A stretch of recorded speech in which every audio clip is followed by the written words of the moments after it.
So Michelle, how did you get into astrology? Well, when I was around 18, I read an article, a little personal in my college newspaper that said, world-class astrologer giving discount readings. And being an Aquarius, that caught my attention. It's a little different. And I sat with it, and it was $50 though, which was a world of money to me at that time because I didn't have much money. But I had to do it. So I went and I saw this woman named Pamela Tyler. And she's from the Uber School and studied with the Ubers. And then she had moved to London and set up the Uber School in London. And she gave me this amazing reading. And she could tell how engaged I was with the symbols. So she goes, I don't usually do this, but here's all the notes I took. And this is what this symbol means, and this is what this symbol means. And I was just gripped. I thought, if you can do that, you can tell people. I was a very inward person. So for someone to pick out things about me without knowing me and to get it spot on, it was just really powerful. And it really stimulated my growth personally. Yeah, I was going to ask, how has astrology impacted your life, both personally and as a career? That was the next question. Well, personally, yeah, it really made me think about.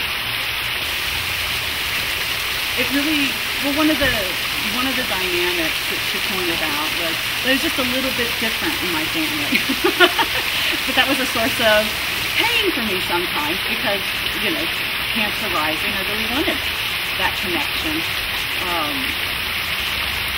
I wanted to fit in, but at the same time, it's just going to be a little out of step. But for someone, a stranger, to know that about me was really powerful. And also, she just told me, you're going to be a late bloomer. Don't worry about it. Go with it. If don't worry if you drop out of college. You'll get back to it. Take some time. Explore. Figure out who you are.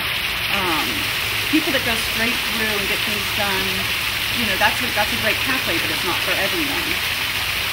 And some of us need to take a little time to get where we're going, but it's a more complicated and interesting path, and that makes us, that in the long run makes us interesting people, different stories. And then how did you progress to a career in astrology? Well, the career in astrology is kind of strange too, because I've done